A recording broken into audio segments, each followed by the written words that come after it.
So we've seen a massive solar flare recently. It's already affecting our world. We're in eclipse season. We're coming up on a lunar eclipse. So it's a large sunspot. And while we're seeing this intensity in our world, most people are totally oblivious to the fact that we're affected by these lunar and solar influences. So as we go into the fall of 2020 and we see the geopolitical events start to rise, as we see Iran popping up more and more in the news, China, things taking place with Russia, remember this is all by design, and they're working on a clock as they head towards 2025. So we're going to walk and talk and be back with more. Well, we're at a point now in the summer of 2020 where we're living in a reality that was very, very predictable and foreseeable. Looking at the future from the vantage point of 2012, 2013, I've been looking at this build up to this geopolitical conflict, but it would follow massive civil unrest. The massive civil unrest is by design taking off with the media pouring gasoline on the flames in order to break down the society, in order to make it weaker for a military invasion on the part of China and Russia. The American people are totally ignorant that they're being spied on and that women are potentially being profiled. We live in a sex trafficking day and age. We live in a reality in which these technological devices have actually entrapped countless people that have trusted these apps, trusted TikTok, Facebook, and all the like.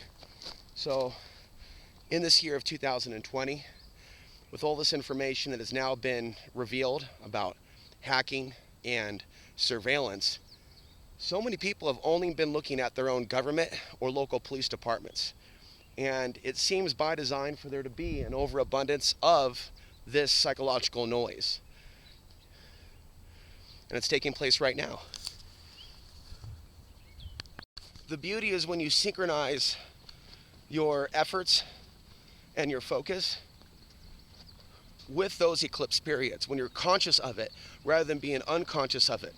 The downside of that is abuse issues, whether it be to yourself or others, suicide, risky behavior, sexual or otherwise.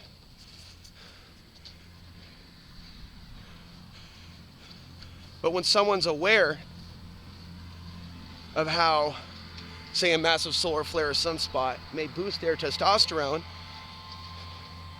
that could be a day they put an extra 45-pound plate on the bench, say if that's what they're doing, for example, powerlifting, or being aware of the increased reaction time, i.e. martial arts performance. So whether it be dancing, public speaking, writing, other forms of creativity, things like that. These things are amplified during periods like this. That's the benefit of learning about these things. See, it's only one part of it when you start learning about the unstable effects that can sometimes manifest. And so when you realize that the masters of the universe, the rulers of this reality, stage manage events around solar flares, eclipses, and other things, then you can tap into that reality that you can use that power as well, right? That is naturally occurring within us. Various types of power, energetic, physical, psychological, spiritual.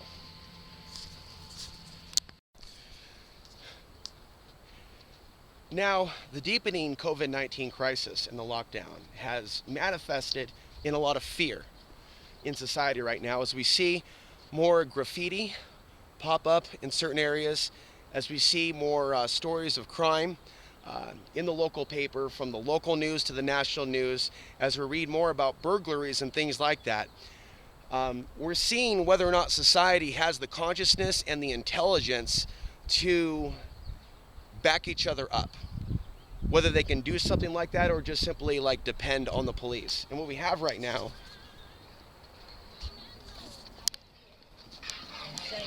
is a by design system of dependency. And that is not the same thing as attacking the police or doing ACAB. We should not be dependent on anyone for services, for protection, but this is now a society of fear. And so it is the responsibility of every community in the United States and around the world to develop a way to protect themselves and their community. And for people that want to help, to have a place to help. This society at present is not in a true state of collapse. In a way, we're actually being trained for new dependency, government dependency. We're being trained right now, like a dog on a leash. We are being trained right now to rely on the police, to not trust each other, to lock our mouths up shut next to locking our actual doors. And so when things actually start getting really bad and people aren't able to turn to the police, then they will have to. But it's going to require people stepping back from the social media influence. It's going to require people working to try to heal that part of themselves that's been damaged. I mean, let's just be frank. Many people right now are being damaged by the current events. Many people are developing PTSD from being locked in their environment. And to be concerned about public safety in a variety of places is a total rational thing to do. People should be planning for the future. And police, local officials, others should not be arrogant and turn their nose up, whether it be a young man or a young woman coming to them and saying, you know what, we need to talk about what happens when the lights go out. Or when large amounts of criminals and gangs come into town to take what they claim is theirs. Maybe they're being influenced by something else in the media that says, go and take what you think should belong to you. You know what? There's no social justice in that. And so many of the dominant SJW movements out there do not actually care about old people of color if you actually read between the lines. But they use slogans and banners and tattoos and bandanas and everything else to act as if they are saviors. But they're not saviors. They're part of the same oppressive system. We need to see a resurgence in spirit in the collective body of mankind. That's what will save us, not division.